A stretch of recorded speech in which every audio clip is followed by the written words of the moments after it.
Hey everyone, and welcome. So, what does it really mean to lead when the pressure's on and the stakes are high?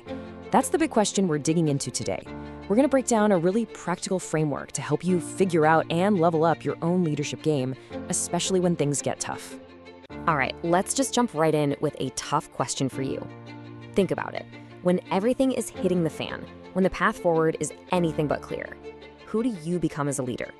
No, seriously, take a second. Because being honest with yourself right here, well, that's the key to everything else we're about to talk about. Okay, so here's our game plan. We've set this up like your own personal leadership playbook. First up, we'll nail down what strategic leadership even is. Then, we're going to turn the camera around and look at your specific style. After that, we'll get into the nitty-gritty of how to adapt when things get chaotic.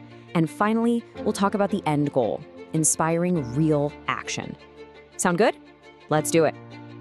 All right, first things first, let's define our terms. What are we actually talking about when we say strategic leadership? Because, it's so much more than just being the boss or having a fancy title. It's really about a specific set of skills for handling those really tough, messy challenges.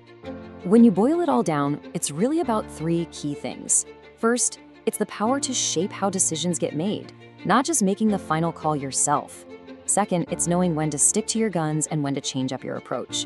And maybe most importantly, it's about pushing that strategy forward with real confidence, especially when the future is fuzzy and everyone's feeling the heat.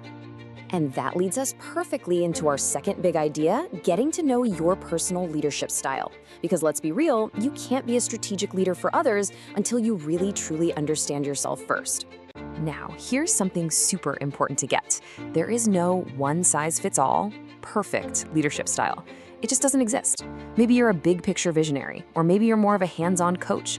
Whatever it is, every single style has its own unique power. The real secret isn't trying to become someone you're not. It's about knowing your own strengths and weaknesses inside and out so you can learn how to play to them. So knowing your style means you have to look at both sides of the coin, right? On one side, you've got your strengths. These are your superpowers, the things you do naturally that help you and your team win.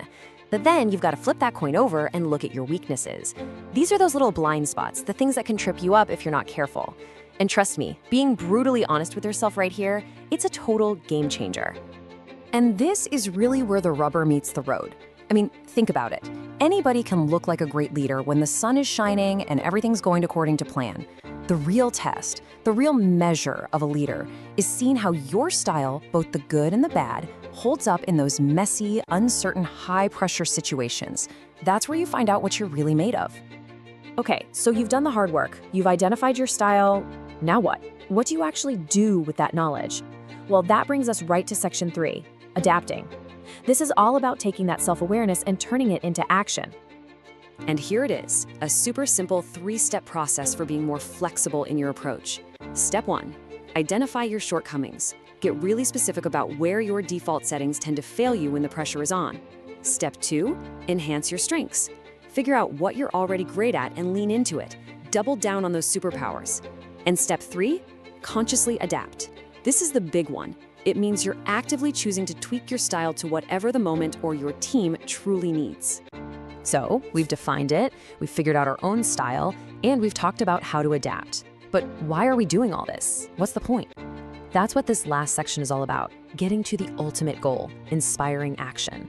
And this is why this is all so incredibly important. All that hard work you do on yourself, it leads to these 3 amazing outcomes. You'll be able to actually genuinely inspire your people. You'll build this incredible foundation of trust, and you'll be able to make those tough strategic calls with clarity and confidence, even when you don't have all the answers. That, right there, is the ultimate win. Look, we've gone through a lot here, but if there's one thing to take away, it's this. What we've talked about, this isn't some abstract theory from a business school textbook. This is a real, practical playbook. It's a tool you can start using, like tomorrow, to become a way more strategic and effective leader. So, I want to leave you with one final question to think about. A challenge, really. Based on everything we just went over, what is the one single tangible thing you're going to do tomorrow to start adapting your leadership style? Think about it, and then go do it.